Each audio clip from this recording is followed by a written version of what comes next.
Welcome to the Hollywood Outsider, an award-winning weekly entertainment podcast. In this episode, check the show notes, as I'm sure we're going to have a review or two and maybe some fun movie and TV news, but we're really here for our horror sequel movie battle, Royale.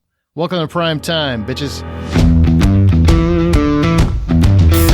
My name's Aaron Peterson. Joining me today, my fellow host, John Davenport. So if you were to get me something for my birthday, a hooker on Sunday, especially on the Lord's Day, would be perfect. And not one of those El Cheapo hookers, like the ones that you can get at a gas station, or a lot lizard, or one of the bucket bunnies that I've been hearing so much about. I've seen some of them. They're not bad. But, you know, it is on Sunday. It is my birthday. So you want a classy escort. Can I introduce to everybody else, or are we just going to... No, we're going to talk about that John has requested Lord Little John from his brothel. Right. All right. His brothel. Amanda Sink. Hello, hello. Troy Heinritz. What's up, everybody? Okay, go ahead. Continue, John. Make it all about your birth week. Month. Okay, you just took all It's the his fun birth out of it. month. It's his birth year. It's all about John. I haven't had a birthday of my own in 14 years, so this is the first time I get to have the birthday of my own. I don't understand how you don't have a birthday He's of your own. shared Sure. around the time with other people. We probably should not bring that up, Aaron. Okay. Sensitive subject? You're right. Let's just have a half a story for people. So they're just sitting around and they're done with this podcast going, what the happened? Hey, you know what? On a more positive, Angela Lansbury passed away. There, we'll change How is the that subject. positive? She had a good life. She had a great career. That's Okay. positive. She had a wonderful... So we're honoring her. Why can't we in her celebrate death. when icons pass away and we can celebrate them? I don't think that's a negative thing. When we celebrate when anybody passes away, it's like, man, it was so great that they were here. Well, wait a minute. How old was she when she passed? 96. She was older than the Queen, but not as old as Betty White. Which means that USA is now 2 points ahead of England. Right. But for some reason, their funerals are going to last 3 times as long. I don't understand. Yeah, that 73-year-old man doesn't get his new job until May 6th. Can you imagine Is spending... he going to live till then? Hang on. Can you imagine spending your whole life waiting for that job? That's like so many people in middle America. I'm waiting for that promotion. I'm going to hang in there for 27 years. And then, bam, you get it. You're 73. You know you're only going to have it for a few more years. That sucks. And his kids are just probably, Game of Thrones. I don't feel bad for him. He sucks. He's getting a little herbal tea. A little extra. Which part of the royal family is sleeping with which part of the royal family in order to keep this thing together? Well, some things we should mention. So some Disney movies changed their release dates in case you're wondering. Blade lost their director, and so that movie's being paused. So that release is going to move from November 2023 to September 6, 2024, which is where Deadpool 3 was. Now that's moving to November 8th, 2024, which pushes Fantastic Four to February 14th, 2025, and Avengers Secret Wars move from November 2025 to May 1st, 2026, all because the Blade director didn't work out. Get Wesley Snipes, let him direct this, and make it a perfect circle. I don't think we're going to make it that far, man. All I heard was that we have to suffer through phase 4 for 2 more years. No, phase 4 is done. Phase 5 is coming. Can we also just notate that, and I apologize for how I'm going to pronounce his name, but Bassam Tariq as the director who had exited. That's he caused Amanda at thehollywoodoutsider.com. quite a ripple effect on all these other productions. He did. Like, He did. Seriously, a lot of things were I think it's affected by pronounced that. Repel. What? I think it's pronounced Repel. Again, Amanda at The Hollywood Outsider. And if he's wrong, John at thehollywoodoutsider.com. Or our John. We're not even sure which his is. I don't even know either. You all can figure it out. I might check it. I might answer you back. Probably not. Actually, I think his name is called Smartest Man Alive. Because he's the only person that's ever been able to screw over Hey. Disney. Oh, Hang on. boy. How about that TJ Miller who's going on the circuit? This guy who was like called in a bomb threat and he had sexual harassment charges. A and he's, fake bomb threat. It's not like he really tried to save people. yeah, whatever it was.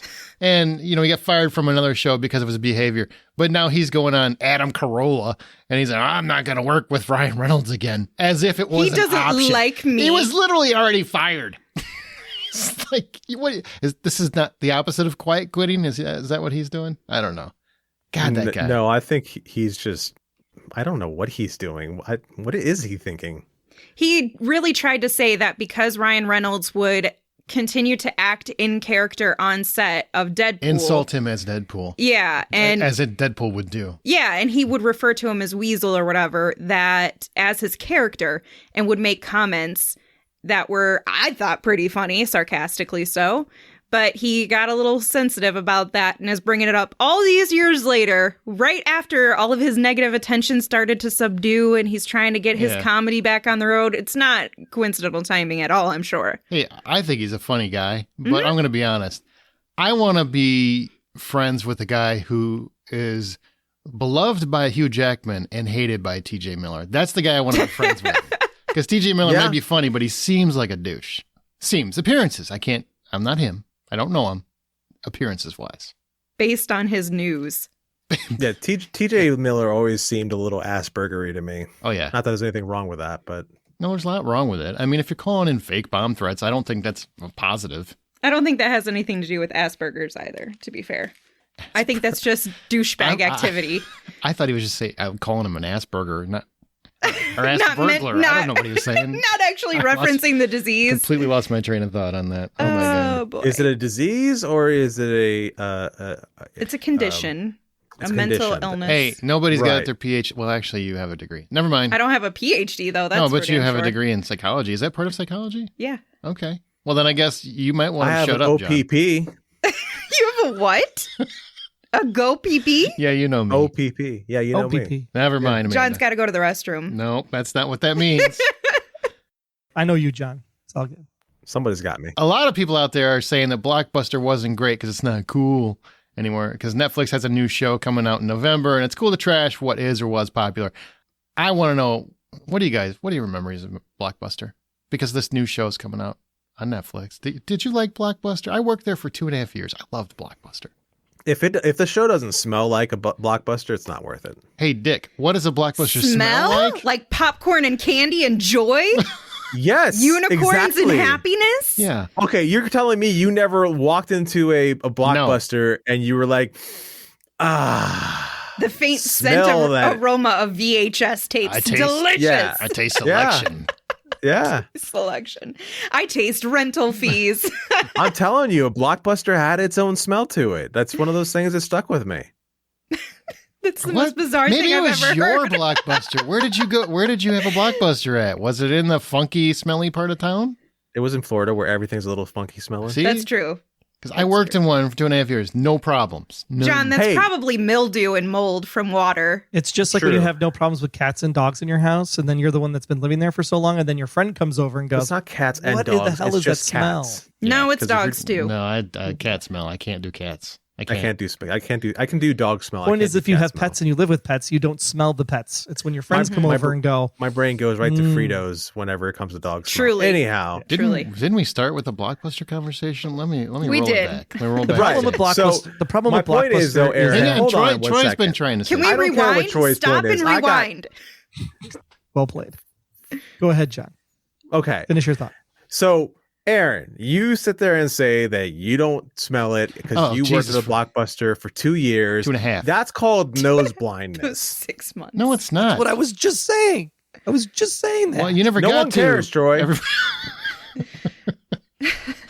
The point of the Blockbuster is that the Blockbuster basically overtook everything. So it really pushed out a lot of fun video stores where people actually cared about movies. The problem with Blockbuster is that anytime you wanted to go see something on a Friday, it was never in stock because someone got there earlier in the day because you had to work during the day or you had to go to school during the day. So you couldn't get there until like 5 o'clock on a Friday night. And so everything was already rented out. So you had to go rent some old curmudgeon thing or something that was like on your B list that you wanted to watch. And the people were so pissy on Fridays because it was so busy that nobody wanted to have a conversation with you. If you went like on a Tuesday in the middle of the day, then the movie nerds were there and they were able to have a conversation with you about the things you want to do. I much preferred my local video store, which was like also next to the liquor store and the candy store and the pop store, because I could buy my snacks, I could buy my movie. Yes, there was a back room, and it was awesome because the people knew you. I was gonna say, they knew you from like trying to sneak into that beaded curtain back room. They're like this creepy teenager. You do have that look. You got that back room curtain. His pants are a little too loose when he comes out of the room. He comes in there and he's just standing there, and they can he's standing next to the beaded curtain that is the back room, and that beaded curtain's making so much noise that he's trying to like flapping. Blindly grab around the corner to see what they have as close to the corner as possible. No, I get it. I'm there with you, man. I only know it so well because I was always the lookout. Yeah, you were the guy that was in there. So I was. Those guys were invested because they had to buy the movies. It was like $100 a movie. I want to retort some of your nonsense. So, the best time to get a movie at Blockbuster was when all the big titles were out, because that's when you find the gems. That's when you go and you talk to the people that worked there. And that happened every single time I worked, every shift, Friday, Saturday, Monday, Tuesday, Wednesday, Thursday, Friday, whatever it was. And that's when you have conversations and be like, oh, that's not in? Well, here's one that's like it. Here's another title, da-da-da. All this nonsense about they didn't have anything but the major titles is bullshit. I worked there for 2.5 years. They had a great catalog. Now, yeah, there's some really tiny obscure movies they might not have had, but they had a good catalog. It's just because they became super popular and a conglomerate, and that's why everybody hates them, and because of the late fees. And yeah, no, the late fees are valid. Like if you don't finish it on time, boy, did they throw a fucking tantrum over them. Oh, they were such babies over the late fees. They would just have the biggest fits over. There was a local. You want to hear a stupid story? I hope he's listening, jackass. So there was a guy, he's a local radio host. Call his name out. Still is Steve. Steve. Shh. Oh. Damn, doxed city. Yeah. Shh. So he had a deal, right? He had a deal because he was a local celebrity. Come on, whatever. But I guess back then radio was a big deal. And, when people still listened to him and they didn't just listen to podcasts. And so he had a deal where he had free rentals. What? He had free rentals. The only deal was he had to pay for late fees. He would bring him back a month late. That's rude. Fill in the word. And then he would throw the biggest tantrums if we tried to apply those fees to him. He would refuse to pay them because he was, and I quote, Steve Blank, because I'm gonna edit out where you said the name. Yeah. So that's a true story. I'm like, just pay. Never once did he ever pay his late fees, ever. And I'm sure he'll claim he did. No, he did not. He he threw a tantrum and asked for a manager every single time. Those are the people that suck, because other people weren't allowed to rent anything until they paid their late fees. Some people bought movies 6 times over because they decided it was really important to keep Harold and Kumar for an extra year. I don't know where Troy is coming from with this perspective that Blockbuster sucked, but my experiences were more than fond. I recall every week being excited to go to the Blockbuster. I did not have the smells that John had. There was a pizza place next door, so maybe that was my smell, was pizza. But I smelled, like I said, happiness and joy. And I would get to re-rent Poltergeist and Queen of the Damned. I could make those selections because they had both of them. See? And Queen of the Damned couldn't have been popular because nobody saw it Absolutely in the theater. Not. Maybe after Aaliyah passed away or something. Oh, yeah, sad times. Yeah. But I loved Blockbuster. I'm excited for the show to come out. It looks funny. And I still have a lot of respect for Blockbuster. Don't get me wrong. I never want to go back to the concept of a video store. I like having eternal selections now. I think that's fantastic. I don't have to leave my house and I can watch whatever I want. And if you got streaming, there's too much content. But I do miss the days where you would wander around and come across. That's where I came across some great stuff. Charlize Theron, the first time I ever saw her was in a Blockbuster video. 2 Days in the Valley, I think is the name of the movie. Stumbled across it because I didn't have anything with Tarantino in. So I got something that looked Tarantino-ish. Boom. Expand your horizons, Troy. Well, I did expand my horizons after I got charged 3 times as much as what the price tag was up on the board for the 4th time. Because late fees? Seems like you didn't know. No, it seems like you didn't read. It says the rental is $3, and on your receipt it's like $4.89. There's like state franchise tax and store tax and someone wiped the door down tax. It was Chicago or something because we didn't have that here. It was the just number never matched what was up on the board. So I said, screw it. I'm going to go over to Hollywood Video, and at Hollywood Video I could also rent video games. And then I went to Family Video, where the people there actually knew your name and actually had conversations with you about film. They had video games at Blockbuster. Only after Hollywood did. Hollywood did it first. I didn't time it. I just know that they had them, and we had tons. And they were never in stock because people didn't bring them back. Because okay, sounds like you just went to a bad Blockbuster. Like my guy, change it. Your store sucked, but that wasn't the case for all of them. How did this negate like millions of people's positive experience with Blockbuster? This whole time you're hearing everybody talk great, and you're like, I hate my Blockbuster. They don't talk to me. Dude that wrote the article, everything you wrote is exactly what I experienced at my place. See, the worst thing you can do is have one encounter and assume that about everything. See? You never want to be. That's how bigotry starts, Troy. Don't fall down the well. Don't do it. When you have one bad encounter, they're going to tell 8 other people, and then 8 other people are going to go to Hollywood Video or Family Video. Trust me, Blockbuster was doing much better than Hollywood Video or Family Video. Although Family Video, I think, lasted a little longer because they were not, they didn't go crazy with the franchises. Mm-hmm. Right. Well, here, better news. Hercule Poirot will return as Kenneth Branagh has assembled another awesome cast for A Haunting in Venice, which is set in eerie post-World War II Venice on All Hallows Eve. It's a terrifying mystery featuring the return of, obviously, Hercule, now returned and living in self-imposed exile in the world's most glamorous city. Poirot reluctantly attends a seance at a decaying haunted palazzo, and one of the guests is murdered, and the detective is thrust into a sinister world of secrets and shadows. I'm just glad they're making another one. He said thrust like it was Hercule Poirot. I wonder if they're going to get Book back for this one. Did you see the most recent movie? I did. That's why I said it. Okay, just asking. Aaron, are you familiar with this story? Because I know it comes from Agatha Christie, and you're a big fan. This one, I don't know. No, I don't know. I knew Death on the Nile, and I knew Orient Express, but I don't know this one. Halloween Party. Yeah, I think it was originally like a kid's party or something. I don't know. I'm excited to see where it goes. I'm glad they're making another one because the other one had the hammer effect. So they were just trying to bury the movie, and it finally came out, and they're just like, all right, next. And I think it'll be a Hulu exclusive. Because that's the last we heard when Death on the Nile came out, and they said they were going to do another one. They said it'll probably be a Hulu exclusive like Prey was. Which was such a great one that I feel like a lot of people still haven't found just because of that Hulu exclusivity. I feel like it's still kind of on the bottom of the totem pole in terms of streaming platforms. Probably the best Predator movie since the first one. Well, if the Netflix experience for The Glass Onion goes well, then I'm sure Hulu will be following suit and trying to get this in the theater as well. Yeah, did we talk about that? I think it came out after the last episode, right? I think so. Glass Onion, the Knives Out mystery, it's a sequel, is going to play for 1 week around Thanksgiving before it comes out on Netflix in December.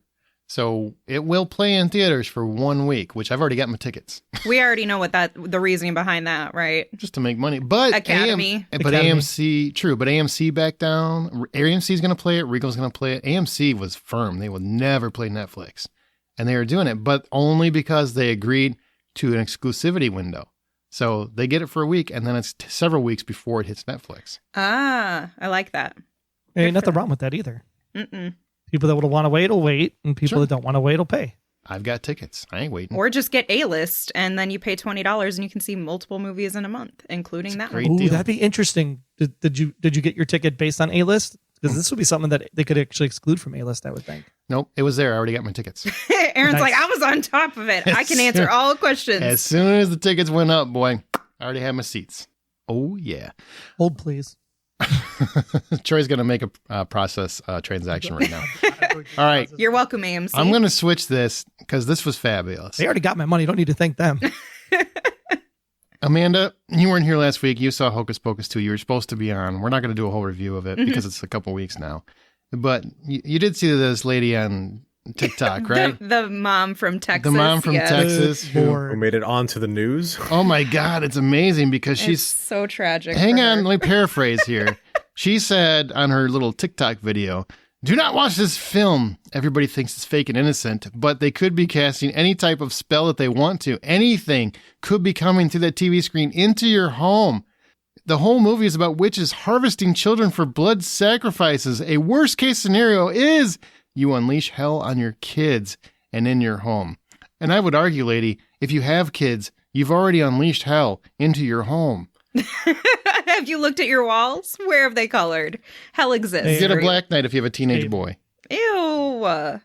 Wow. Sorry. That's too far. Sorry. Amanda, so what do you think? Is this lady correct that blood sacrifices and... First of all, they do not devour their blood. They devour their life source. That's very different. Very different things they're seeking from children. And then do they run amok?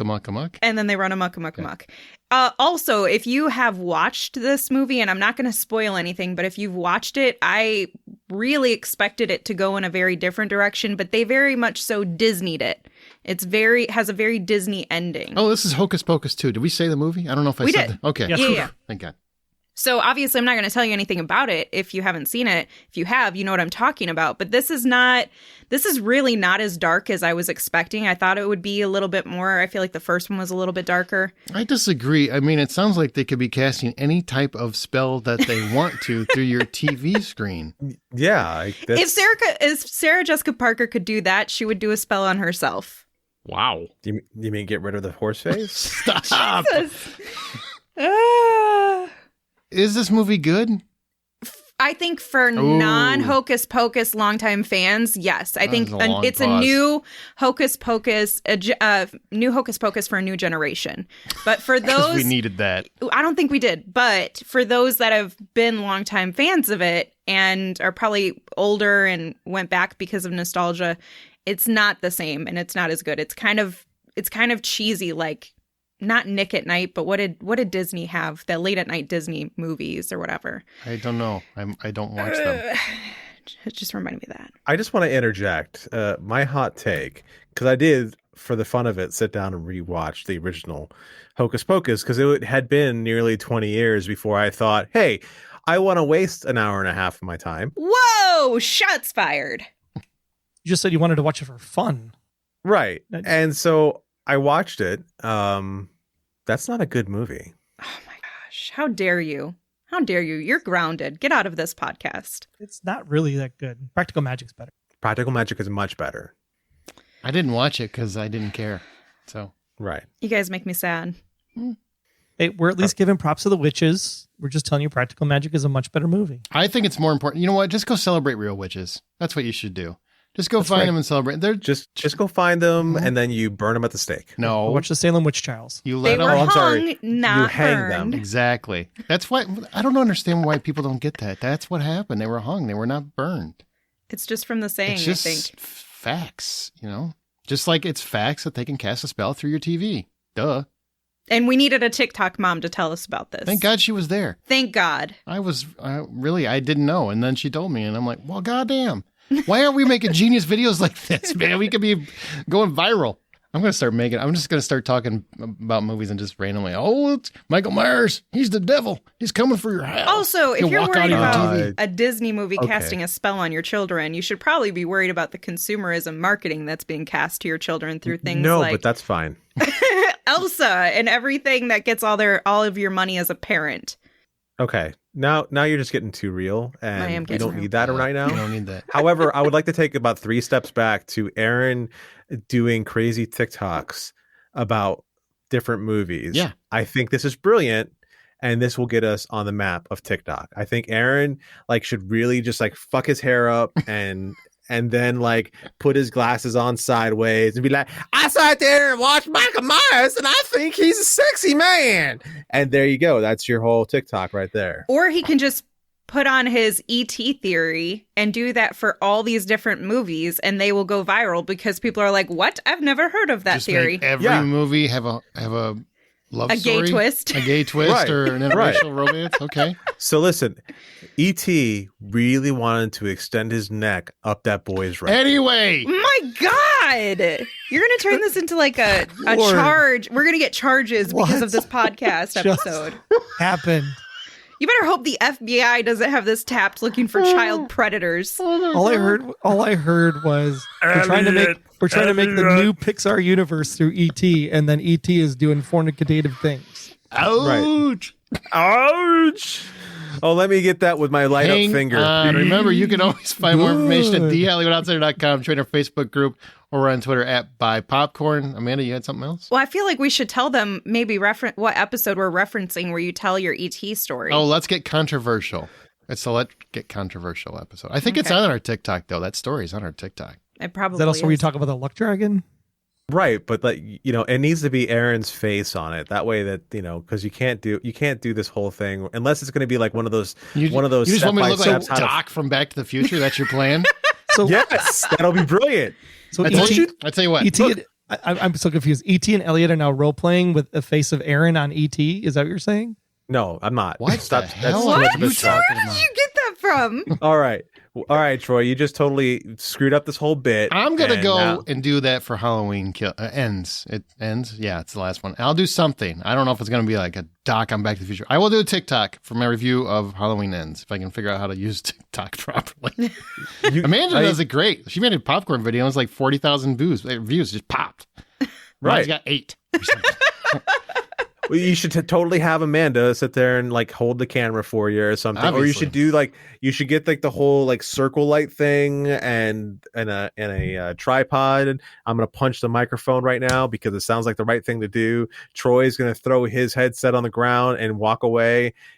Oh, Troy's got the circle light right now. So you and Troy, because you're within driving range, can get together and have this whole Troy does have a circle light. I have one too, but not with me. What is a circle light? I don't know what this is. It's to help illuminate and give you the right light when you're doing videos and stuff. Hey, we could, Troy, I know it's great that you're showing me this, but all you're doing is knocking the shit off your microphone. He sounds like he's having sex with it. with his light and the microphone, yeah. All right, well, our show's independently funded, therefore all the expenses are from our own pockets, and Patreon helps fans support their favorite podcast. If you'd want to support this show at this point, I don't know. I don't know where you are on it, but it's patreon.com/The Hollywood Outsider. Now, we got to mention before we're going to talk about Amsterdam. We're going to talk about it quick because literally it's a huge flop, so nobody cares. But we're going to mention it anyway because it's very important. Because there was a bet made a long time ago on this show. Oh God! Sadly, it wasn't. Sadly, it was not that long ago. Sadly, sadly, it wasn't that long. Where Amanda and John made a bet to see who could win. Well, we were challenged. They were challenged. We made the bet. Sure, right. Sure. They were challenged by Nate Bruce. They agreed to the terms. This is Nate Bruce. This is Nate Bruce's challenge to us, which he wanted to know what would happen first. Would Amanda make it to 4 episodes of the show on time in a row, or would I be able to go see a movie in a movie theater? Now, for those who aren't playing the home 6 months game, ago. It was like 6 months ago.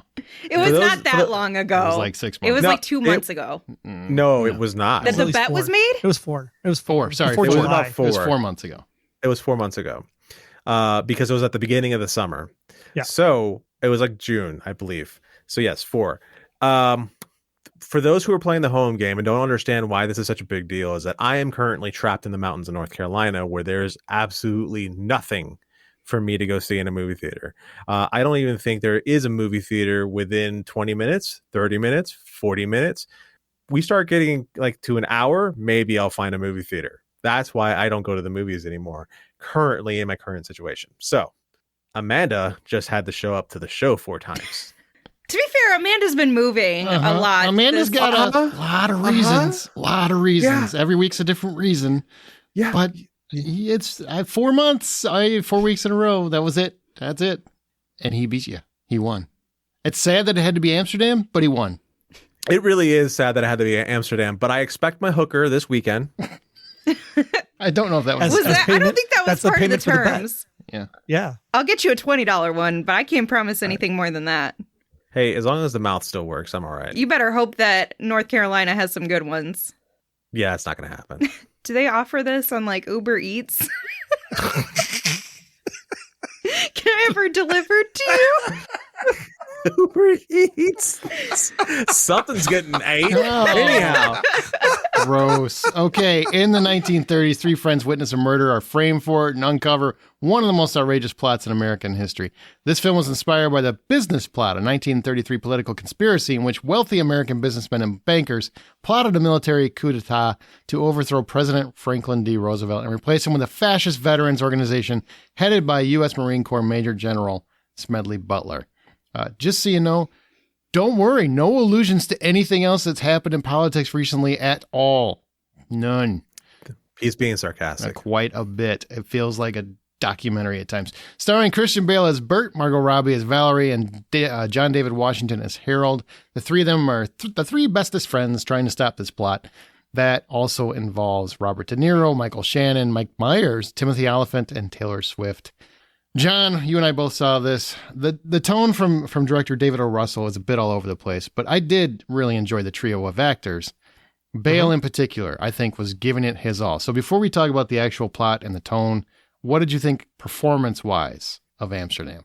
Performance-wise, I believe everybody showed up giving their very best they could. Now, that is a double-edged sword because you have Christian Bale, who is just chewing on absolutely every single bit of scenery he possibly can. He is so big on the screen. He is at no point does he ever break the character that he's portraying, and every little mannerism was completely thought out. Then you have Margot Robbie, who shows up on the screen, who has like, she's just Margot Robbie. Like there's just something magical and incredible and engaging about her.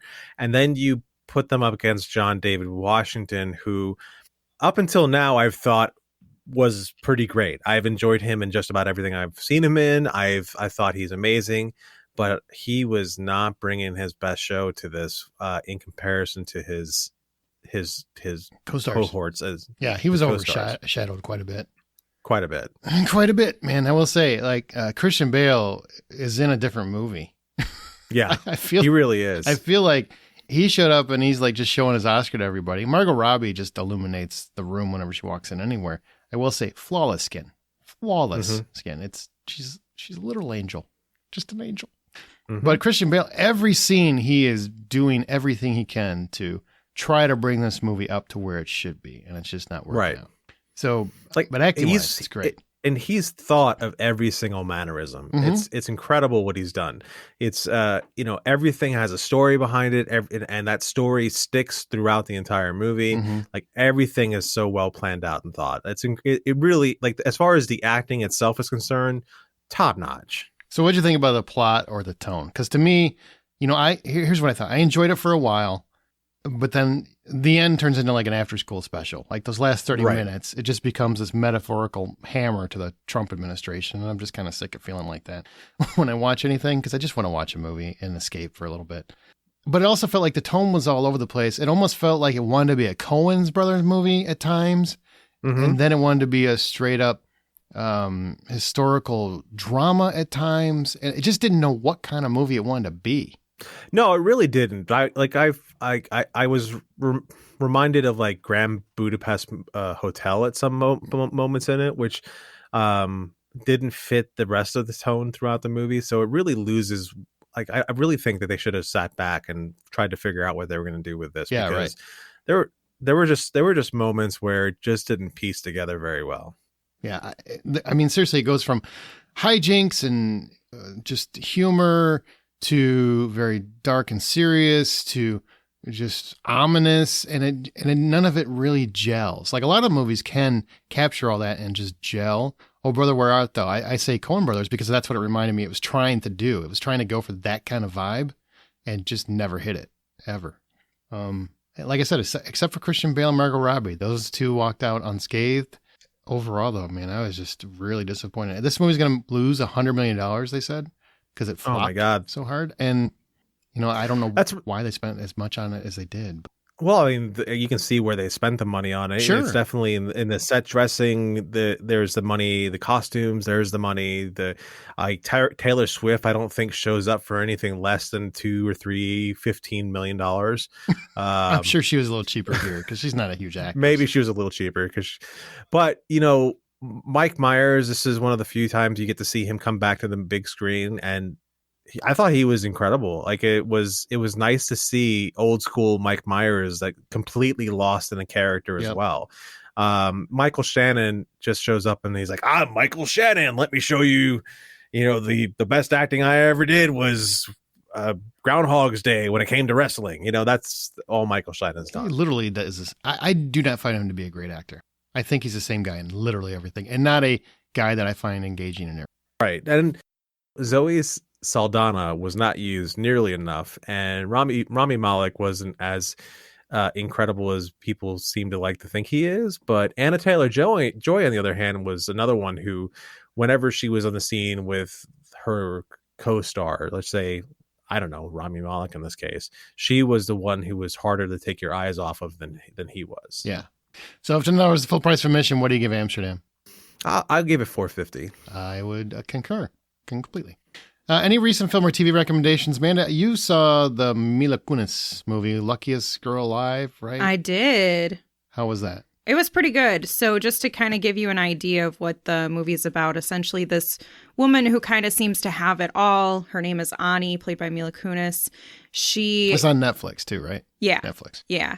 She gets approached by a documentary filmmaker, and he wants her to share her side of the story of a tragic incident that happened when she was in high school. And she has never told her side of the story, so it's kind of been in everyone's mind of what she could say and what happened and what her perspective was, because she was villainized for what her quote unquote role was to play in this. And so she finally decides, am I going to come forward, or what am I going to do about this situation? And so she has a pretty big revelation in terms of how she wants to handle this and almost seeking justice for herself and redemption. But she's not always a likable character. And I guess in the book, because this is based on a book, she's even less likable. And so you'll notice that that's a little bit different if you're a fan of the book, just to kind of give you a heads up. So I really enjoyed it. It was one of the, I think it's one of the films that I've enjoyed most out of this year, and it'll probably rank up pretty high for me in the past couple of years. It's totally up my alley, though, so I will give you a little bit of that. I'm a little biased because I hear a lot of people raving about this one. So I've heard some mixed reviews. I know some people who really liked the book, and I saw some comments in the Facebook group about this, that they were hesitant to even try the movie because they weren't a fan of the book. But based on what I've learned about the book, that's why I don't read, man. I got time for that. Based on what I've read about the book, the perception of this character is completely different, or mostly different for me from what I saw. So I would highly recommend you check it out. Just know that it is very sensitive. There's sexual assault and things like that, gun violence. All right. Troy, anything from you? Nope. I've been sick. John? Well, you saw Amsterdam. Anything else? I saw Amsterdam. I did. I have to say the most recent episode of She-Hulk was a lot of fun. Oh my God! If I have to hear you talk about She-Hulk one more time, it's becoming your Schitt's Creek. It really is. Because I have been rewatching every single week. I rewatch the entire series. If you get past the CGI, it's a great series. It's actually it is a great series. Yeah, and I got past the CGI, so I'm fine with that. Did anyone watch the new Netflix Mike Flanagan thing? I did. Midnight Club. No, I've got it queued for my camping trip. I'm going backpacking next week, so I'm gonna watch all there while it's dark and ominous. I have it queued for this weekend because my pop's going to be out of town, so I can sit down and watch it. Wait, Amanda, did you say you watched it? I watched the first couple episodes. You're always saying, I didn't have time to do this, I didn't have time to do that. But suddenly you always have time for like 16 episodes I've been traveling. So I've been traveling a lot the past week. And so I've actually had time to sit down and watch stuff this past week. I assume that means you're caught up on your Biff obligations then. I'm getting closer. But if you're not familiar, it's about a manor with a mysterious history, and 8 members of the Midnight Club meet each night at midnight to tell sinister stories and to look for signs of the supernatural from the beyond.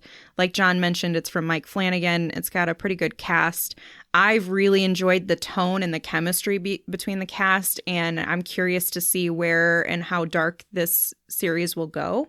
But I have really high expectations just because I've really enjoyed his work. I've heard hardly anybody talking about this one. I'm surprised. I haven't either. And I think it hasn't been promoted the same as some of the others. Definitely not. I did watch the penultimate episode of Rings of Power, and the finale is this Friday. That was really good, too. It was really good. By the time this airs, it'll already be done. I've only watched one episode of that. Oops. I forgot about it. Is there one ring that rules them all? Is that what happens? No. This is actually the story about how Mordor comes to be. We've talked about that one a lot, too. New stuff. Yeah. That was the whole point. New stuff. So we heard She-Hulk, Rings of Power. Yeah. Yeah. I also watched House of Dragon, and I stand by my statement that episodes 5, 6, 7 are way better than 1 through 5. I disagree with you completely. Like most of the world does. I don't know what to tell you. Way better. Most of the people I talk to prefer the earlier episodes. They like the younger actresses even better. Well, I do like the younger actresses for Alicent and Rhaenyra. I thought they were really good actresses, but the story is much better. You're wrong. Now that we're actually into the... It's the same story. It's literally the same story. They had to tell that story. It's but there's a big break. You know what? I want to talk about Easter Sunday. Easter Sunday. Home is where the crazy is. And stand-up comedy sensation Joe Coy's cinematic debut, Easter Sunday, the hilarious and heartfelt comedy Co-stars Jimmy O. Yang, Tia Carrera, and Tiffany Haddish, and is yours to own with never-before-seen extras, including hilarious deleted scenes and a gag reel. You can own it on digital today on Blu-ray October 18th. It's rated PG-13 from Universal Pictures Home Entertainment. I am a Joe Coy fan. I don't know if you guys have ever seen his stand-up. I think he's hilarious. His recent special had a great thing on CPAC machines if you're somebody who has used one. I definitely recommend this as well, and this is a cast that deserves your support. Also, if you want a chance to win your own digital copy, we're giving 5 of them away. So to enter, just email at contests@thehollywoodoutsiders.com. That's contests@thehollywoodoutsiders.com with your name, and the subject line, Easter is a joy. And we'll draw our 5 winners from there and let you know if you won. Thanks. Easter Sunday. Check it out. Ladies and gentlemen, it is time for the Hollywood Outsider Movie Battle Royale. That is where we take 8 films, 2 favorites from each of our hosts, and we determine which one is the ultimate greatest film in the entire Ho universe. It is definitely a lot of fun, and it is time to get to it. Let's decide what is the greatest film of its genre. It's time for the Movie Battle Royale. Okay, we haven't done a Movie Battle Royale in a long time. I think not since the last time Michael Myers showed up, probably. Probably. It's been a while. So if you're newer to the podcast, we take our 8 choices for the topic. 4 have to come from a listener poll we do on Facebook, from a top 10 on Facebook, and we vote them down until we're left with one clear winner. And this one is as wide open as I've ever seen it from the listeners. So let's get into it. So what is the best horror sequel in history? And really take into account what is the absolute best one. No remakes or reboots are counted here. It has to be a sequel, but it can be any number from 4, 5, 6, whatever is the best sequel. There was somebody in our Facebook group who made the stipulation that a sequel is only the second one. After that, it's not a sequel. I don't understand that concept, but I guess he's probably trying to say it's just basically trying to mimic the second and third and fourth, da-da-da-da. It's any number after the first one is a sequel as far as I'm concerned. Do we agree on this? I concur. I concur. Sure. Cool. Okay, so before we get into finalists, were there any sequels that didn't make the cut that do deserve mentioning, John? Like from you. Was there anything that didn't make the final 8 that you know of, because we already know ahead of time what the final 8 are, that you wish would have gotten a mention? Yeah, I think Friday the 13th, the New Blood one, that one would have been a great sequel to follow. Over the final chapter? You'd give New Blood over the final chapter? Yeah. Why? There's something about the fact that you have this supernatural beast of Jason, and because he has to be supernatural because he comes back from the dead every single time, and so giving him something that is a supernatural combatant to deal with, and something that's harder for him to deal with than anything else, I thought was just an interesting aspect to it. It made the whole story so much cooler. So that's one that I would bring up.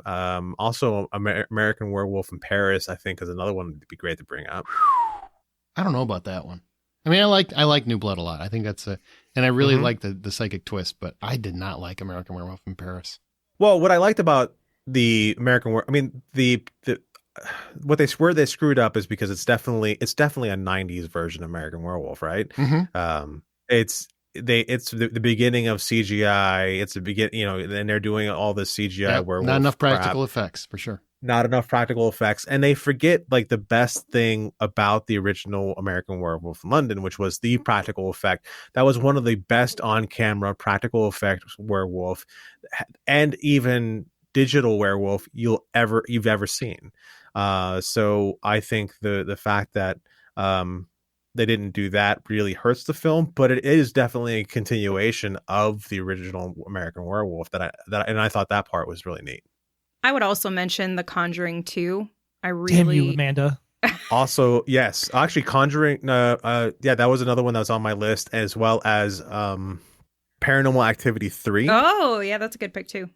That one I think is better than the first one, because that was the one that actually, the first one I was like, ooh, that's freaky. Is that the one with the one, Xbox? They have the Xbox Connect in there or whatever? No, that's 4. Okay. I think 3 was the one where they go back in time to they go back into the 80s or early 90s, where you see the 2 sisters when they're little kids. Okay. And you're dealing with their parents. And it's the one where, like, the freakiest scene in that one is when, like, there's that tremor and the dust falls from the house, and you see all the dust fall on the shape of the monster that is sitting in the room that you can't actually see, but because the dust falls all over him, you kind of sit there and you start like, am I seeing something there? And then it kind of shakes the dust off of itself and walks out of the room. That was one of the freakiest things I've seen in a movie, and it was such an effective effect. So I'd throw Exorcist 3 in there as well. That's a great one. Yep. I would also personally add Final Destination 2 and 3. They both had very memorable death scenes for me. Well, nobody goes behind a logging truck ever. I know, and that's from the second one. And the third one... Actually, when I was in Seattle, I took a picture of the logging truck, and I made sure I was on the side and not behind it. Yeah, for that exact reason. You immediately have to leave. And the third one has a pretty crazy kill with the tanning bed, if you guys remember that one. Yeah, that whole series is good. Yeah, it is. Mm-hmm. Yeah. I would, one of my favorite sequels of all time, horror sequels, Fright Night Part 2. Unfortunately, nobody ever saw it. It was it was really sad. I love that movie, though. Julie Carmen was Jerry Dandridge's sister, and I'd have let her bite me wherever she wanted to. It was crazy. But I found a fun fact about that because I was like, that's the one movie I have to talk about. And so I'm just looking up fun facts about it. And what I found out was soon after the filming was wrapped up, Roddy McDowall and Fright Night creator Tom Holland were scheduled to meet with Live Entertainment chairman Jose Menendez to discuss making a third film, but plans died with Menendez, who was famously murdered by his sons. Oh, wow. And as a direct consequence of this, Part 2 ended up losing its planned countrywide distribution and playing only in one LA theater and another New York theater. And also also directly resulted in its poor box office results. I remember seeing it in the theater, but it got a really low-key release and was very, very minor. And it was only out for like a week. It didn't do very well because of that. I remember it wasn't advertised well. I just remember seeing an ad going, there's a Fright Night Part 2? Because the first one was a hit. And so that's a fun, crazy fact. That's really sad. It is too. I love those movies. I love them so much. Okay, well, it's time. We break this into two divisions, all right? Ho North, which is Amanda and I, and Ho South, which is Jen and Troy. And we have to each sell our two movies. Remember, one of each of our two selections had to be picked from a listener top 10. Yeah. Wait. Amanda moved, though. I think since we haven't done a battle royale in so long, we have to like reshuffle the deck of who's on whose teams here. I was actually just thinking about that. Like, how am I the one who is still on Ho North when I live in Texas and I'm moving to Colorado? Do you want to change this? Do you want to change this? Troy and I are Ho North and you and John are Ho South? Sure. Troy, are you okay with this? I mean, that means that we might not get number one sometimes. You and I usually battle in the semis, and I don't want to have one of Amanda's dumb movies becoming number one. You guys battle with your semis? Ew. Stop. Okay, well, we're not going to do it for this time, only because for the editing purposes, I've already got everything set up for the way it is now. Exactly. But for future, we can do it. Yeah, future reference. Okay. So, Amanda, sell your two and then take your vote. All right, so my first one is Dawn of the Dead. I don't know what else to do. You're doing fine. His leg is awful. The infection's spreading quickly. Can't we do something? Can't we take him to a med unit? I've seen half a dozen guys get bitten by those things. None of them lasted more than 3 days. This is the second in George Romero's slate of zombie films, and it released in 1978. If you're not familiar, it is about a horde of zombies that swarm over the U.S., and the terrified populace tries everything in their power to escape the attack of the undead, but neither cities nor the countryside prove safe. In Pennsylvania, radio station employees Stephen and his girlfriend Francine escape in the station helicopter accompanied by two renegade SWAT members, Roger and Pete. The group retreats to the haven of an enclosed shopping center to make what could be humanity's last stand. Now, I have some fun facts about it, which hopefully should sell. Wow. Yeah, I came prepared, guys. I did research. That's what happens when you don't show up 4 weeks in a row. Gives you plenty of time. I know. Yeah, she misunderstood the bet. That's like the opposite of showing up for 4 weeks in a row. The special makeup effects were created by Tom Savini, whose work on the film led to an extensive career creating similar effects for other horror films. In post-production, Romero and Argento edited separate versions of the film for their respective markets. Argento's version features a progressive rock score composed and performed by his frequent collaborators Goblin, while Romero's cut primarily favors stock cues from the De Wolf Music Library.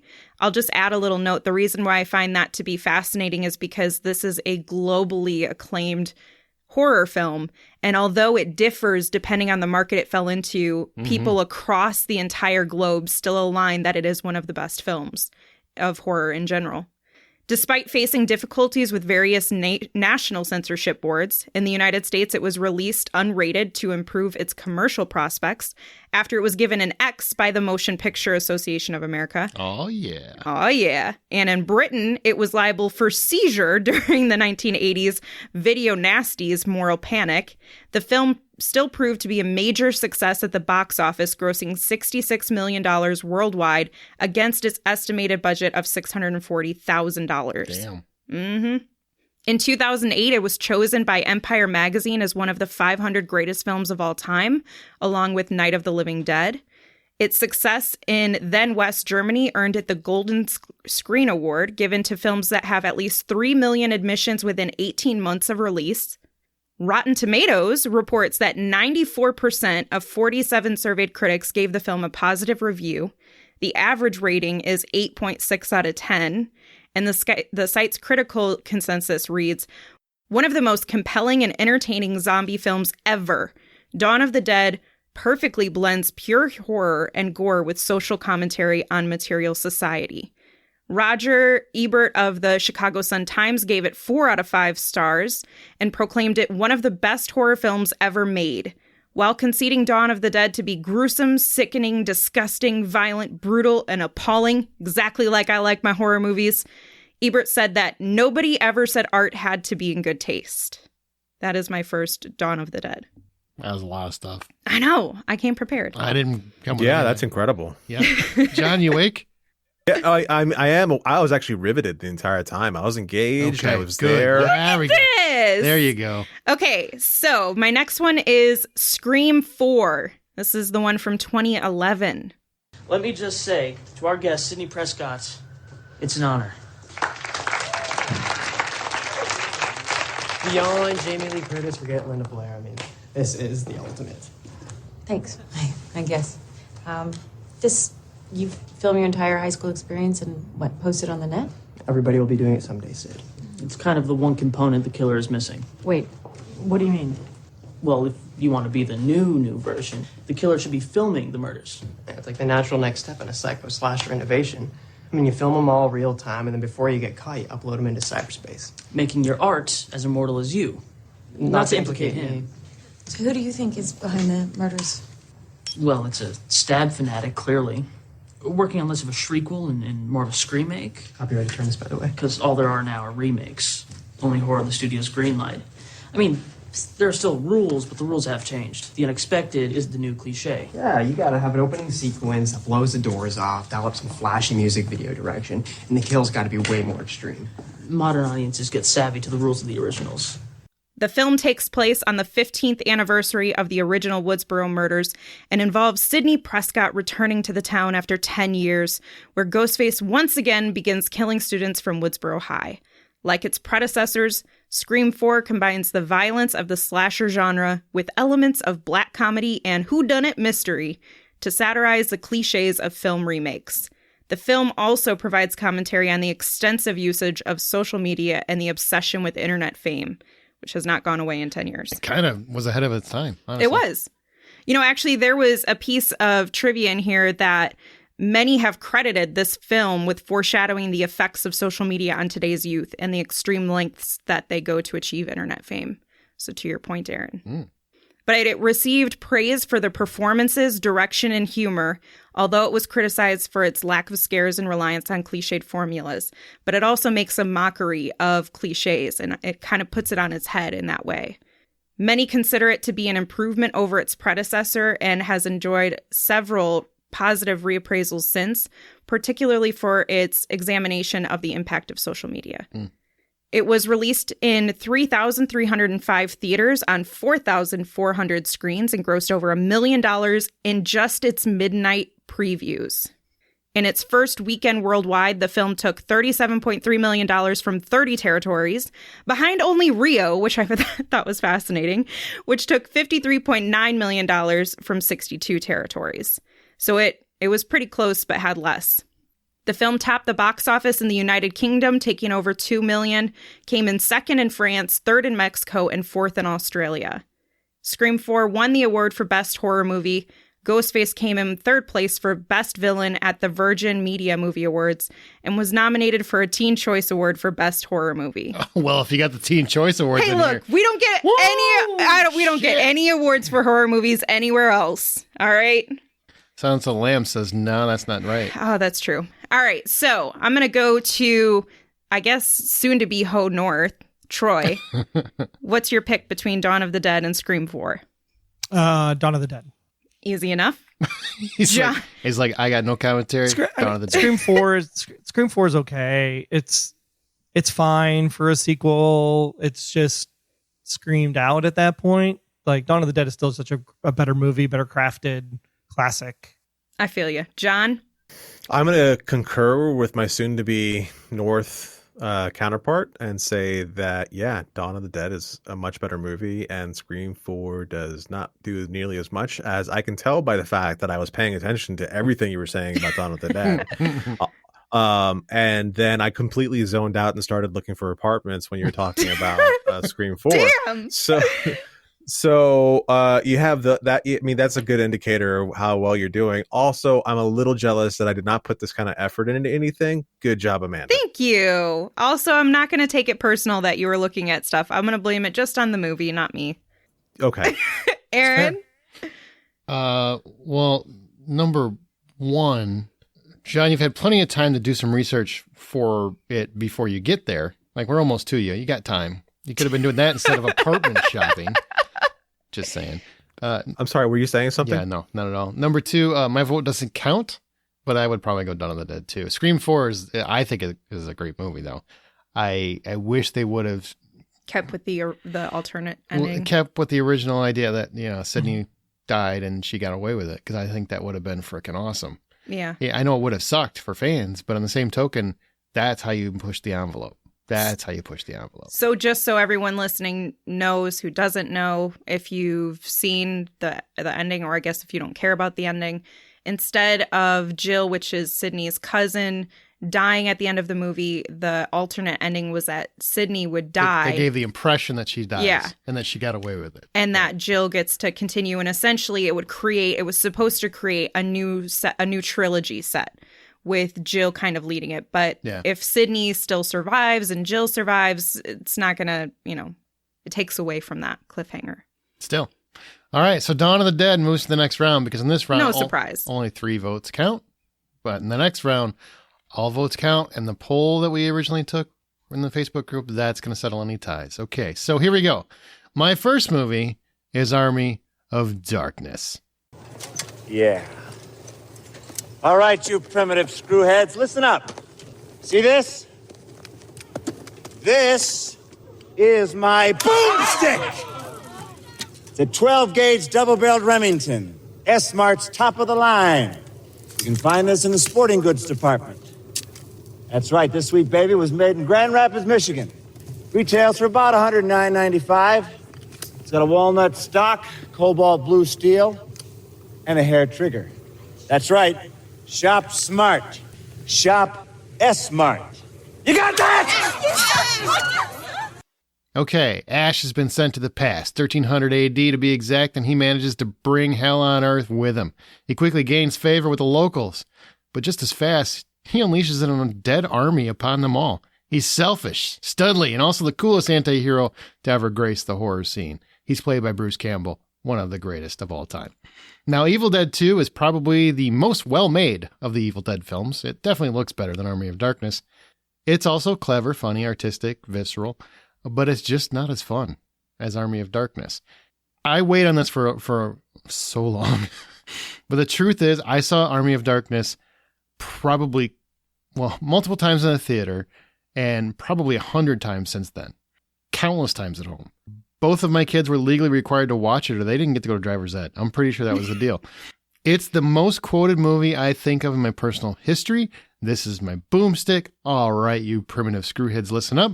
Groovy, lady, you got real ugly. And of course, hail to the king, baby. I didn't say they were nice things, but in terms of quoting a movie with friends, Army of Darkness is right there at the top. I've said we had a bad movie night for Army of Darkness, which I don't think is out yet, but it will be coming out soon. And I said in that, it's a friend qualifier.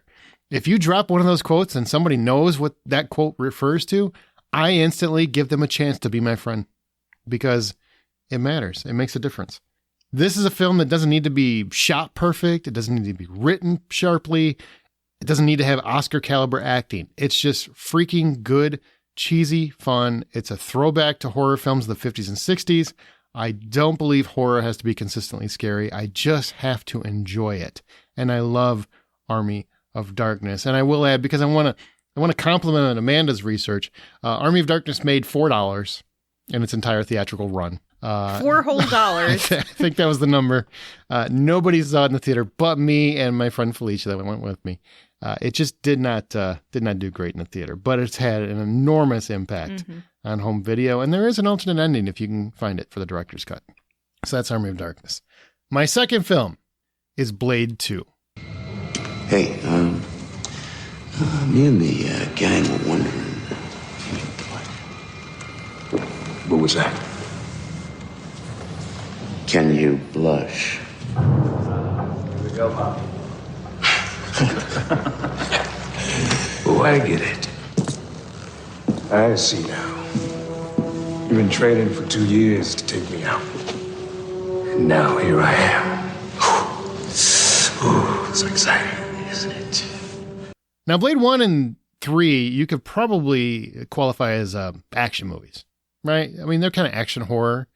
But Blade 2 is straight up horror. Guillermo del Toro delivered what is probably the best all-around Blade. I would say, as a whole, it's the best all-around Blade film. One of the best fight scenes in the series was the Club Hell scene, if you can remember that one. The entire plot centers around Blade having to work with the vampires to bring down Nomak, a next-generation souped-up vampire that threatens the existence of all man and vampire kind. Blade somehow cures Whistler. He hitches up with Norman Reedus and a gaggle of vamps who include a very badass Ron Perlman as Reinhardt. The film is absolutely horrific. It's bloody, terrifying in its vicious representation of the Reapers. The final battle is ass-kicking and brutal and also kind of sad. Somehow critics gave this only a 57% on Rotten Tomatoes, which feels like a real stretch that anyone wouldn't enjoy Blade 2, but it also just proved that some motherfuckers are always trying to ice skate uphill. I love that. I love that you chose two movies that are so incredibly quotable.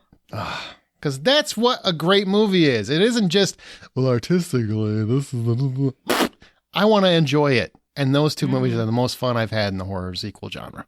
So, I will go to Amanda first. Between Army of Darkness and Blade 2. Yo, she-bitch. I'm going with Army of Darkness. All right. John, what do you got? Yeah, this is no contest. Army of Darkness. Jesus, that was easy. Troy, it doesn't matter what you think, but we'll listen. That's right, but I'll throw my backbone into Army of Darkness as well. Yeah. All right. We're going to have a zombie off. Okay, so that's Ho North. Now we're going to go to Ho South. John, what are your movies? I'm going to have to disappoint everyone with the complete lack of research and just go off of my feelings because my feelings matter. Can I ask, research is not that hard to do, man. It takes you 10 minutes. I stole my stuff from Wikipedia. See? Yeah. I looked some stuff up on Wikipedia and I was like, that shit's not interesting. Let me make up stuff. Okay. Anyhow. All right. I'm going to start with my very first movie. My very first movie is Dr. Sleep. Mom and I, we never wanted to see snow again. So we lived in Florida. Tiny place, but it was comfortable and we were happy. I was 20 when she died. And back then, I saw, when someone was going to die, I saw flies, black flies, death flies, I called them, circling people's faces. And in those last weeks, she was covered, her whole face. I could barely see her eyes. And I tried to comfort her, but I could hardly look at her. And she saw that. Maybe something warm to push away such unpleasantries. Don't you want to hear about it? She was your wife. I think you've mistaken me for someone else. Now, there is a lot of different reasons why I chose Dr. Sleep, but the primary reason actually happens to be Rebecca Mike Ferguson. Flanagan. Oh, sorry. Sorry. That it's better. That it's better than The Shining. Well, yeah, that's the thing. Mike Flanagan. Mike Flanagan took a movie that Kubrick gave us, and I had heard years upon years about how wonderful The Shining movie was until I finally saw it when I was like 40 or something. And I was not impressed. However, Dr. Sleep takes everything from that movie and creates something completely all its own, and at the same time elevates the hot garbage that is Kubrick's opus to horror. Okay? Are you trying to turn Aaron on with these words? Mm-hmm. Yeah, dude, I know. Sexual. Literally just say The Shining sucks and you hate Kubrick, and I am all over you. Right. I know what I'm doing. And Rebecca Ferguson. So I didn't even need that. I didn't even need it. The Kubrick and the Shining hate was good. I was trying to give you a three-way for your birthday, Aaron. That's what it was. Happy birthday to you. So one, Mike Flanagan does prove that you can take hot garbage and make something beautiful out of it. Ewan McGregor can sell just about anything. He creates a role that was nothing, and he creates a wholly entire person out of this role, and it's actually very well done. And of course you have Rebecca Ferguson. I'm going to finally say it because while I do love her, she proves that even the worst of people can get me to see their way, and I will follow her everywhere. She's a great villain. Hopefully not in alleys. As this character, not as... No, I'll go in the alley with her. Don't follow her, though. Don't follow her in the alley. No, I'd go. Yeah. I'd go. Yeah. I'd die happy. Mm-hmm. And that was my first movie. My second movie is Aliens. So this service tunnel must be how they're moving back and forth. That's right. It moves from the processing station right into the sub-level here. Come down on that. Okay, come over. Post. Go back. Okay, punch that in right there.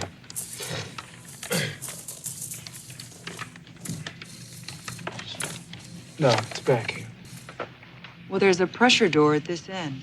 Couldn't we put one of the remote sentry units in the tunnel and then seal that door? Yeah, that'll work, but we gotta figure on them getting into the complex. That's right. So, we repair the barricades at these two intersections. All right. And weld plate steel over these ducts here and here and here. That way they can only come at us from these two corridors. All right, then we put the other sentry units here and here, right? Right. Outstanding. Now we use a deck of cards. Game over, man! All right, so what can be said about this Alien sequel? Well, one of the things it does very well is it decides to throw everything out from the original movie, that in the way of it doesn't want to do a rehash of all the different scares the original movie does, and it creates something that is not only scary but also thrilling. The first movie does something fantastic by introducing us to these characters, but also that movie can really only be watched once and still have the same effect. Beyond that, it doesn't have the same effect of fear or anything else. This movie, on the other hand, lets you have that fear in the first couple of viewings, but after that, it becomes just something that is a fun, enjoyable ride. And it understands exactly what it's doing. It's taking you on a wild trip to expand a world in which these aliens live in. Also, this movie does an awesome job of solidifying the fact that Sigourney Weaver is a badass. She has always been a badass. She deserves to be a badass. And I get the weirdest boner every time I see a chick with a flamethrower. Jesus. Okay.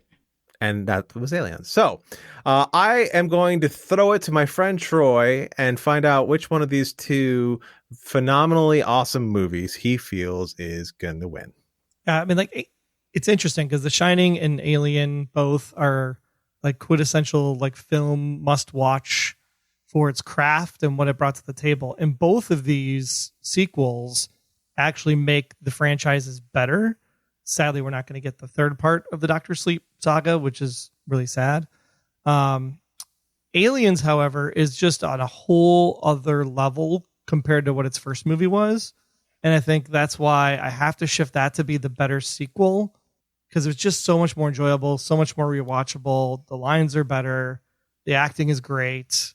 airlocks, all of it.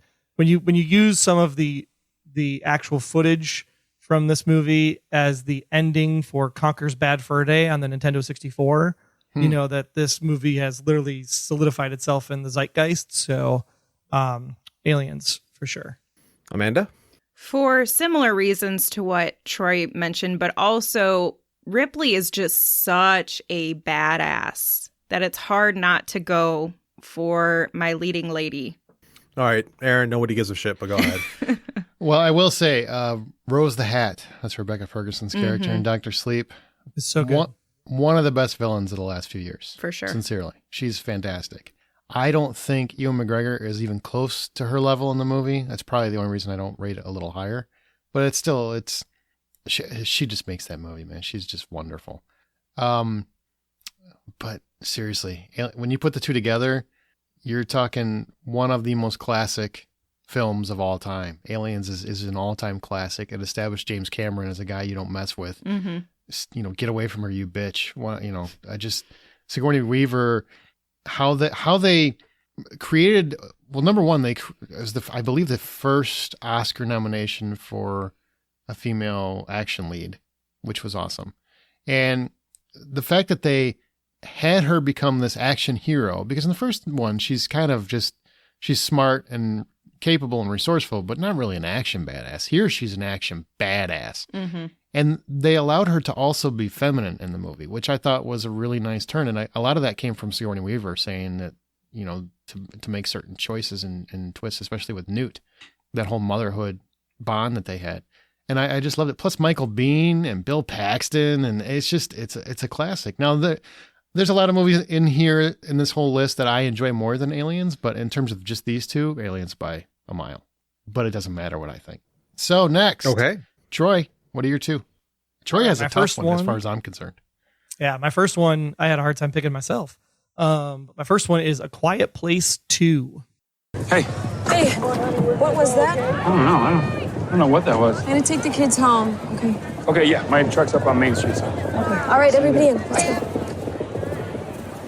Okay, straight home. Lee.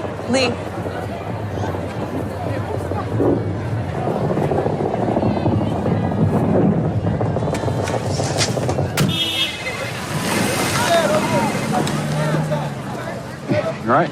Yeah, good. Your brother say anything going on at the base? Nothing I know of. Just let me call him back. All right, yeah, let me know.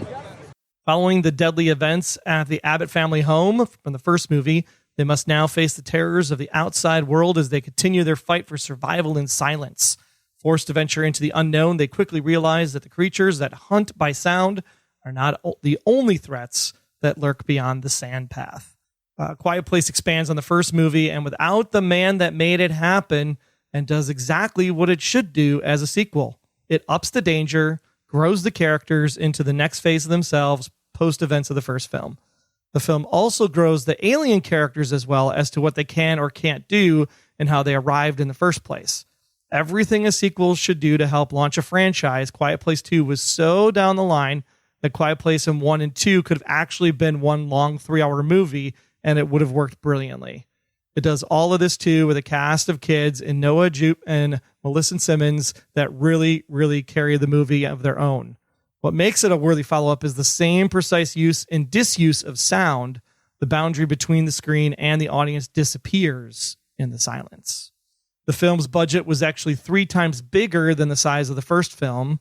The development started on the sequel straight after the first film opened to excellent box office numbers, and described as a classic horror film by the revered film director William Friedkin in a tweet dated May 29th, 2021. The tweet ended with, "Cinema is back." And that is Quiet Place. Part 2. My second movie is Nightmare on Elm Street 3, The Dream Warriors. We're the Dream Warriors. Acting school? Not in the beginning. I started on a talk show, you know. But when a young actress says, how do you succeed in this business, you don't always say you have to study. I think you should study. Study, work, and then maybe you can make it. Can I ask you something? Certainly. Who gives a fuck what you think?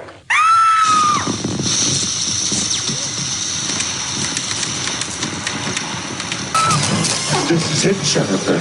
Your big break in TV. Welcome to prime time, bitch. During a hallucinatory incident, young Kristen Parker, played by Patricia Arquette, which is her first movie. Yes, this is her on-screen debut. Has her wrist slashed by the dream-stalking monster Freddy Krueger, played by Robert Englund. Her mother, mistaking the wounds for a suicide attempt, sends Kristen to a psychiatric ward where she joins a group of similarly troubled teens. One of the doctors there is Nancy Thompson, who basically battled Freddy in the first movie because no one talks about the second one. Nancy senses a potential in Kristen to rid the world of Freddy once and for all. What many feel is the real sequel to the original. This mixes the scare of the first movie and adds some kick-assery in the third. Nancy makes this a true follow-up since she was in the first movie, and I also think this was a great way to continue the Freddy franchise without going to the well the exact same way. This actually showcases the concepts of mental health and how a group can actually support one another and help you overcome that mental health aspect. The reason why it's a great sequel is because on the VHS release that you can get at anywhere but Blockbuster, the music video for Dawkins' Dream Warriors appeared after the credits. The video actually contains many scenes from the movie and ends when the band vanquishes Freddy, causing him to wake up from his nightmare and ask, who were those guys? For 1 week during the filming, Robert Englund is the shit because he was working 24 hours every day for a consistent week because he was wrapping up filming on his television series Downtown and then would report to a Nightmare on Elm Street 3 set at nighttime. So the fact that he was able to play Freddy as well as he did during that week is amazing. And plus, as already mentioned, this is the film that gave us the debuts of Patricia Arquette and, of course, the lovely Jennifer Rubin.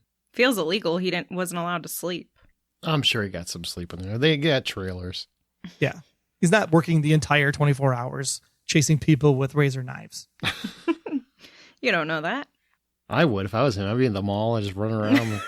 Yeah. Aaron, Freddy! This one's a complicated one, so we're going to come to you, Mr. Film Critic.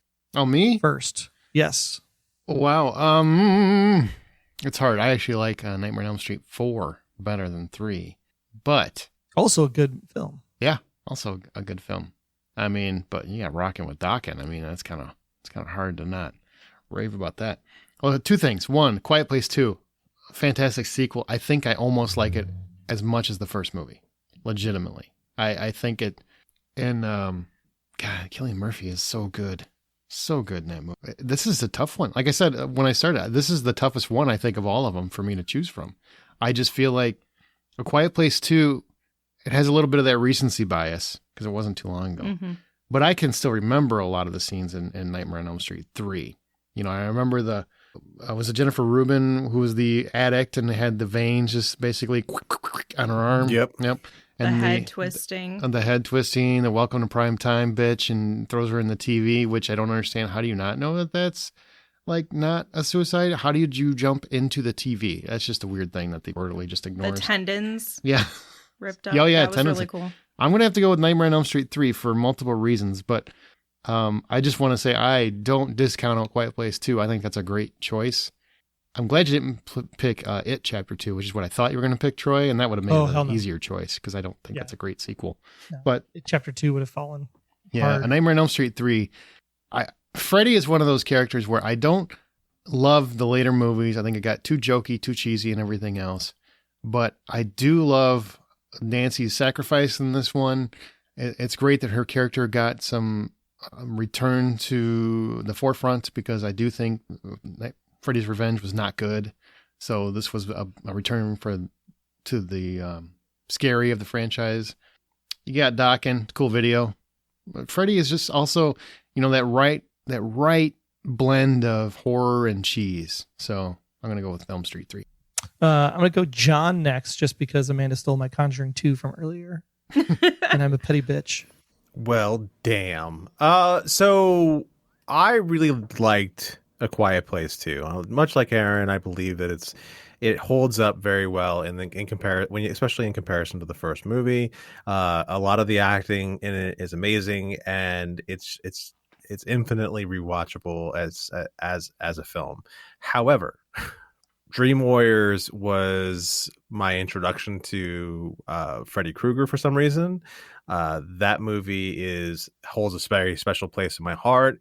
I think that a lot of the things that I love about it have to do with the fact that everyone was trying to work together in their dreams. And so I'm going to have to go with Nightmare on Elm Street. And Amanda, for fun. Well, yeah, just for fun. I also would have gone with the third Nightmare on Elm Street, mostly because I feel like for a sequel to be superior to its original and for it to continue to be something that stands out, it has to do something new and creative. And as much as I do like A Quiet Place Part 2, I don't feel like there was that much that was new and unique to it. It played on the same techniques that it used in the first. Whereas this third Nightmare on Elm Street, Freddy as a character even changes a little bit. He's more quippy and he has one-liners after his kills. The effects of those kills are insane. They look wonderful and they're very creative there too. I mean, the concept alone is definitely unique and interesting for Dream Warriors. So it was nice how they combine mental health and yeah. These kids are basically, they're not killing themselves, but you get why they would think that, you know. Yeah. And it's all around, it has a more well-rounded story in terms of trying to create something more progressive and not returning to the wheel. I think, Troy, to your point, when you were actually talking about A Quiet Place Part 2, it feels more like it's... the well, not the wheel. What did I say? You said the wheel. Oh, okay. But the wheel goes round and round. The wheel does go round and round, but on the bus. But to Troy's point, you mentioned that it's kind of like a continuous movie. And so for me, for it to feel superior or to feel like it's a betterment from the original, it has to not only continue the story, but do something different with it. And so that's why I would go with the third Nightmare on Elm Street, if it matters. Good choices. But Nightmare on Elm Street 3 wins. Yes, it does. And now we have Dream Warrior. We have our North and our South. So you guys ready to battle this out and figure out which one's the winner? Let's do it. Remember, let's do it. All ties are settled by the poll. So we'll go back to the listener poll if we have a tie. Groovy. Ho North, semifinal. Dawn of the Dead versus Army of Darkness. It is the most serious zombie movie ever versus not the most serious zombie movie ever. Army of Darkness or Dawn of the Dead, Amanda? This is tough, but it's also not tough because Bruce Campbell, Sam Raimi, Army of Darkness, it's more than just for me personally, this is a personal opinion, I like that there's something more than the serious nature to Dawn of the Dead. Now, there is so much to be said that I didn't even touch on for that film, and I know it was my pick, and it still is one of the best horror films of all time. It's great. But I personally would choose Army of Darkness as a rewatch just because I enjoy that humor and the quippiness of it, and Bruce Campbell alone just brings joy to my soul. We learned this from the Bad Movie Night, which please go to patreon.com/thehollywoodoutsiders and you'll see it. You'll hear it soon. But we learned that this was the first and last lead in a studio film for Bruce Campbell. The only time he ever led a studio film. Oh. Everything else was independent. Fun fact. Love that for him. All right. So Amanda says Army of Darkness moves on. Troy? Hey, Dawn of the Dead. You ain't leading anything but two things right now. Jack and shit. Army of Darkness all the way. All right. Okay, don't shit on Romero's film, though. That was funny. John? No contest. Army of Darkness. Okay. I wish we could have recorded the way he did that because he was like so suave about it. He just looked, he tapped his unmute button and he said, no contest. And he just tapped it again with like a little bit of sass to him, sassafras. Hey, calm down. If you keep going, we're going to hose you down, babe. All right? Jesus. All right. Well done. One more time. Hail to the king, baby. It's a clean sweep. Army of Darkness. I don't think it's close, personally, for me. Okay. So now we go to Host South, where we have Aliens versus A Nightmare on Elm Street 3 Dream Warriors. Now, I will mention, Aliens doesn't have a Bitchin' Dawkins song, so it's got that going against it. But what do you say, John? Nightmare on Elm Street 3 or Aliens? Nightmare on Elm Street 3. Really? Yeah. You want to get your own pick. I really did. I mean, I really love Aliens, but like I wanted to grow up to become Freddy Krueger, so you can take that however you want. Please clip your nails. Multiple ways. Please clip your nails. Freddy Krueger, he had all the great lines. Nobody can outsmart him, and even if he did, he almost killed you anyways. So he was one of the best and scariest movie monsters ever made. All right, Troy Heinrichs. Oh, that's easy. Dream Warriors. Like, I played Dream Warriors on repeat. It's so good. Wow. All right, Amanda. So I have to say that I feel like if we're talking about quality, I do think that Aliens. Hey, I want to stop you. It's whatever you rate as the best. I know, but this is your call. I'm getting there. Okay, all right. But I feel like most people are going to think about it in terms of the quality, and by most standards, Aliens would probably take that. And don't get me wrong, I love Ripley, and I love, like I said, having that powerful female lead. But I just enjoy Nightmare on Elm Street 3 more. And again, to go back to my comments before, and kind of what Aaron said too, it's not just a horror movie. It interjects a lot of social commentary too. And it was a more clever and unique idea. And it was before Freddy got very cheesy and campy in a bad way. So this is, Freddy was my nightmare growing up, and not much scared me. I had always been scared of Freddy Krueger from the first Nightmare on Elm Street until I saw the remake by what's-his-face. And then I learned not to fear him because that movie was so shitty. But yeah, I'd definitely have to go with Dream Warriors. Wow. Jackie Earle Haley. Yeah, Jackie Earle Haley. I always wanted Mr. Rogers to wear a black and red striped sweater one time. That means that Nightmare on Elm Street 3 beat Aliens, because that's 3-1. Yeah. What would you have picked, though? I would have picked Aliens, probably. Oh, okay. Yeah. Just because the Cameron effect, the Sigourney Weaver effect, I do love that relationship between her and Newt. But I will be perfectly honest, I like them both, but I probably would watch Nightmare on Elm Street 3 before I would watch Aliens again. So I think I probably got caught up in the whole, well, it's considered one of the best movies of all time versus, well, what do you enjoy more, Aaron? See, and that's what I was saying. Is a lot of people, I think, listening to it are myself out of it. Elm Street 3, yeah, because I probably would, and I definitely would watch Elm Street 3 before I would watch Aliens. I like the Aliens movies. I don't love them. I don't love any of them. I love the first one, probably. And which of those two actually performs better as the sequel of the first one? Mm-hmm. Sure. Now, I got to tell you, for me, this is going to be the easiest freaking decision I've ever made. But the finals, Do we have to actually go through with this? We have to go through with this. It is Army of Darkness versus Nightmare on Elm Street 3 for the title of the best horror sequel of all time. We've already gotten rid of Aliens. We've gotten rid of Blade 2. We've gotten rid of Dr. Sleep. Well, that's kind of new. We've gotten rid of A Quiet Place 2. A lot of other movies didn't. We got rid of Dawn of the Dead. We got rid of Dawn of the Dead. That's important to note. Didn't even mention that one. There's some other ones that were mentioned. Hellraiser 2 was left out. Evil Dead 2 was left out of this. These are from listener picks. It Chapter 2 was on there. I don't think that should have been on there. And there's some Halloween 3 Season of the Witch somehow made the list, which I thought was interesting. But I would say that is probably the most unique horror sequel. And it has I'll give you that song that everybody hates but also kind of loves. Happy, happy Halloween, Halloween, Halloween, happy, happy Halloween. Yeah, that one is pretty interesting because it takes everything about the Halloween movies and says, we don't care. It says we don't care. Truly. They did. Truly. They did. Oh, so you love Michael Myers? Great. We're not going to have him here. Okay. Do you love slasher movies? We're not going to do that at all. No. Do you love Halloween masks that make your face turn into worms? No, man. Nobody cares about this.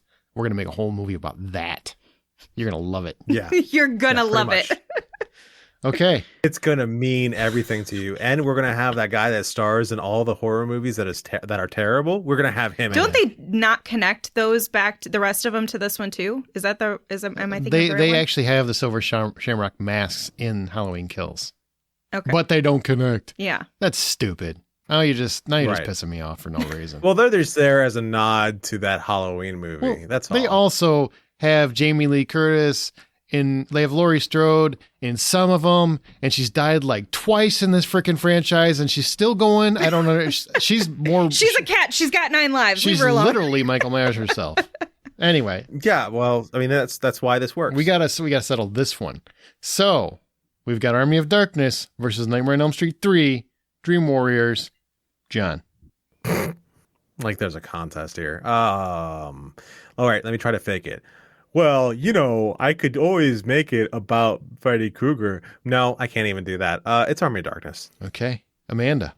This is very easy for me as well. Army of Darkness. We love us some Bruce, baby. We love us some Bruce. Troy. I think it's going to be harder for Troy. Klaatu, Barata, Nightmare on Elm Street 3. Oh. Are you serious? I'm dead serious because here's why. I figured that might be a possibility. Here's why. Okay. So when you think, first of all, it's Troy's. When you think of Army of, it is. He can't be wrong about anything. Also true. Army of Darkness. If you did not know anything about Army of Darkness, you would not know it was a sequel to anything. And this is voting for the best sequel horror movie. I don't know if I agree with that.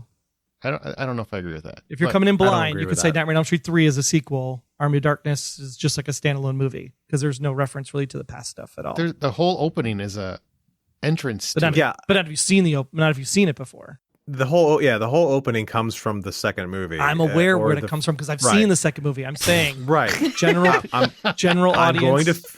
Just sits down. I'm going to finish this thought here. Fight. I think what you're missing is that you're missing it, Troy. Is that let's play? You're missing it, Troy. I want to play Spec. Is the opening make it a sequel or not? The answer is yes. Is the opening needed? No. You just got mansplained, Troy. Well, I think his point of that's right. That the fact that the opening isn't even needed means that it didn't even need the first two movies, meaning this could stand alone, making Nightmare on Elm Street 3 the better sequel, which has proved my point. Thanks, John. You just got Troy-splained, John. We agree just now that the movie can stand alone, but it doesn't change the fact that it's a sequel.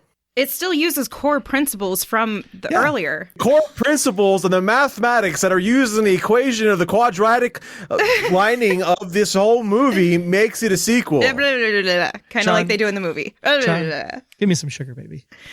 Troy, I think more importantly, all that matters is that what you just said doesn't matter because we already know what Aaron's choosing. I haven't selected yet. And I want to go back to Troy because he didn't get to finish his thought for his explanation as to why. No, I just think Dream Warriors was like a quintessential sequel where it's Nancy coming into the next movie. It's Freddy coming into the next movie. It's Nancy and Freddy finishing their fight, where I think Army of Darkness is a great movie and it's definitely a continuation of the other two. It's also very much a very standalone movie. So anybody coming into the franchise wouldn't know it's a sequel unless they knew of the history. So from a pure what we're voting on perspective, I think Nightmare on Elm Street 3 is a better sequel of the franchise. God, it's a good thing nobody asked you. Also, it worked really great for my joke. That's why I picked it. All right, so shut up. Okay, it did work for your joke. I hope you also picked it because you wanted to pick it. I would make the case that the best sequels function as sequels as well as standalone films. Which Dream Warriors also does. Preach. Word. Preach. Finger snaps. And I think Dream Warriors is leading two things, Jack and shit. And that film just left town. I already used that joke. And it's still funny. I made it happen again. Groovy. Finger snaps. Army of Darkness is the winner. Yeah, baby.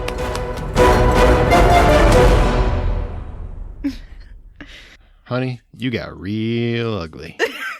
That's a classic line. I'm going to pick with you later, Aaron. Okay, well, that's it. The winner. I wonder how many people are like Aliens fans and just mad we don't treat it enough love. And that's what it sounds like when you're really mad about something. You want to make me really mad? That's also what Bruce Campbell sounded like when he was trying to say the pronounce thing. Nightmare on Elm Street 3. Yep. Oh, that's amazing. I can't believe, you know what? Who would have thought Army of Darkness would have won any award ever in the history of time? Everybody, because it's that good. For the Hollywood Outsider podcast, all of us ever, every That's also person true. ever. But do you want to know what the top three were from the listener poll? Let's hear it. Number one was Aliens. Oh, wow. So we just pissed off a lot of people. That just means they're wrong. Number two, Evil Dead 2. Evil Dead 2 was number 2. Number 3, Army of Darkness. How about that? How about them apples? Applesauce, bitch. I saw that was coming. I was thinking it myself. I think that's a perfect way to get the frack out of here. That was from a sequel, too. Yay! All right, share your thoughts on this episode or anything else in our Facebook group or on Twitter. Our site is thehollywoodoutsiders.com. Our email is feedback@thehollywoodoutsiders.com. Don't forget, you want to win a copy of Easter Sunday contests at thehollywoodoutsiders.com. We've got some other contests coming up, including, I believe, some Top Gun Maverick, maybe. I don't know. We'll let you know. And another one, I believe Medieval. Maybe is the other one that might be coming up. So rate and subscribe on your preferred podcast app. That's a hint to keep listening for your chances to win. You can find John's artwork on Insta and Twitter at rjohndraws, Amanda on Veronica's Marshmallows and Smirk, and at Sink Into This, Troy at Troy Heinrichs at Blacklist Exposed and Presenting Hitchcock, which I do with him, as well as Presenting Hitchcock and at Aaron Smirks for me. Remember, guys, the next time you head to a theater or sit comfortably on your couch watching one of these fantastic horror sequels this Halloween season, buy popcorn.